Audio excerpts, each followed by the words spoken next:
Bom dia. Os Estados Unidos são a maior economia do mundo, com um PIB de quase 19 trilhões de dólares. O país possui diversas medidas protecionistas, como, por exemplo, a taxação de importações, priorizando, então, as exportações. Atualmente, os Estados Unidos mantêm diversas relações diplomáticas com quase todos os países, mantendo foco principal na Ásia, mais especificamente na China. A Ásia, além de representar um território estratégico para os Estados Unidos, é sua grande parceira econômica. Os Estados Unidos esteve e continua envolvido em diversos conflitos no continente asiático, principalmente no Oriente Médio, como nas guerras do Afeganistão e Iraque, que faziam parte da guerra ao terror. Com Donald Trump na presidência dos Estados Unidos, as tensões militares aumentaram muito na Ásia. Ainda, a ditadura da região, a Coreia do Norte, que possui suas próprias armas nucleares e que vinha até então protagonizando um aumento na tensão com os Estados Unidos. Tanto Kim Jong-un quanto Trump trocavam ameaças pelo Twitter. Porém, recentemente, os dois parecem ter se apaziguado, realizando um encontro histórico entre si, no mês de junho em Singapura. Já no campo econômico, a China e os Estados Unidos protagonizam uma verdadeira guerra comercial. Ambos os países vêm taxando seus produtos, que chegam a valor de 100 bilhões de dólares. Passamos agora para a nossa repórter de elite, Isabelle Cristina, no Afeganistão, ao vivo.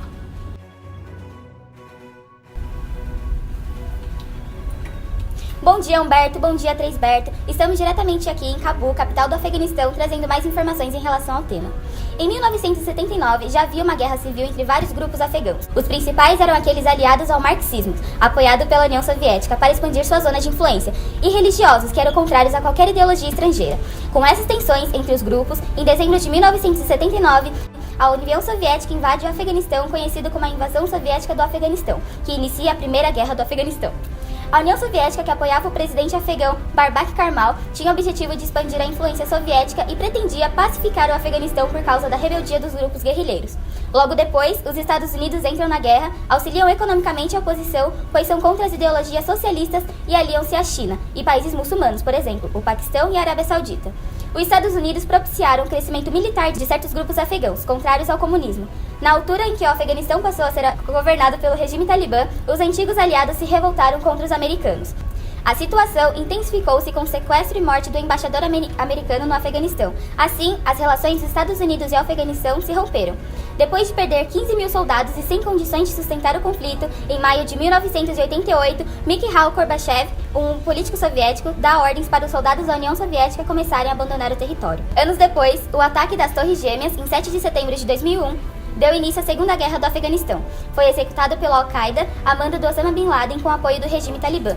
A milícia talibã já havia assumido o domínio de 90% do território nacional no Afeganistão, transformando a nação em uma teocrática islâmica. Um mês após o ataque, as Forças Armadas dos Estados Unidos, Reino Unido, Austrália, Canadá e Aliança do Norte, OTAN, bombardearam o Afeganistão, com o objetivo de encontrar Osama Bin Laden e acabar com o acampamento de formação terrorista instalado no país e o regime talibã. Porém, inicialmente a ONU estava contra o ataque. No dia 20 de setembro de 2001, o Conselho de Segurança da ONU autorizou uma missão militar no Afeganistão que deveria durar apenas 6 meses e proteger os civis dos ataques dos talibãs.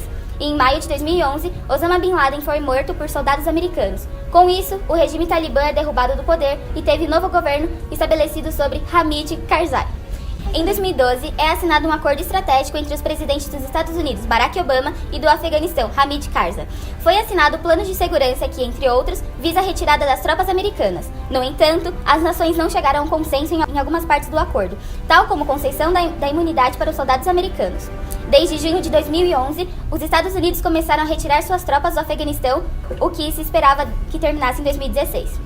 As consequências foram que a Segunda Guerra do Afeganistão continua até hoje. Grande parte da população morre de fome ou por falta de cuidados médicos, pois a infraestrutura do país ainda não foi reconstituída. A ONU busca paz e tenta erradicar o terrorismo e fornecer ajuda humanitária aos afegãos. Atualmente, o Afeganistão é um parceiro importante para os Estados Unidos na luta contra o terrorismo. Enquanto os Estados Unidos atuam no melhoramento de segurança, governo, instituições e economia do Afeganistão. Com o novo presidente dos Estados Unidos eleito em 2017, Donald Trump, diz a respeito da guerra que poder militar não acabará com a guerra, mas poderá estabelecer as condições para um processo político que leve à paz. Ele afirmou, antes de chegar ao poder, que a primeira coisa que faria ao chegar à presidência seria retirar as tropas norte-americanas do Afeganistão. Porém, atualmente, em vez de retirar 8.400 soldados, aumentará as tropas e suas operações. O motivo dessa decisão é porque, com a retirada norte-americana, deixaria o Afeganistão na mesma situação de vulnerabilidade em que ficou o Iraque em 2011, abrindo caminho à tomada de poder por parte dos talibãs e à eventual transformação do país em santuário terrorista, que poderia novamente realizar atentados contra os Estados Unidos. O Afeganistão foi a tumba de todas as potências que tentaram dominá-lo, fossem elas o Império Britânico, a União Soviética e os Estados Unidos. Já demonstrou muitas vezes ser impossível de se controlar sem a ajuda do grupo étnico Pashtuns e a colaboração ativa do Paquistão, os dois elementos nos quais se apoiam os talibãs.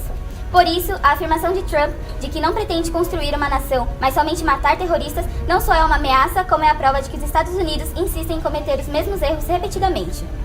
Em agosto de 2017, Donald Trump criou novas estratégias para os Estados Unidos vencerem a guerra. A estratégia incluiu um foco maior na defesa dos centros da população do Afeganistão, ao mesmo tempo ceder parte do campo de insurgentes. Também envolveu uma campanha de interdição contra o Talibã, com ataques aéreos em seus laboratórios de narcóticos e outras fontes importantes. O objetivo foi pressionar o Talibã para a mesa de negociações. Porém, depois de um ano, a guerra de 17 anos ainda continua. Agora voltamos com vocês, Humberto e Treisberto. Obrigado, Isabelle, nossa repórter de elite. E agora eu fecho. O Treisberto foi tomar uma água e, portanto, eu lhes digo boa tarde.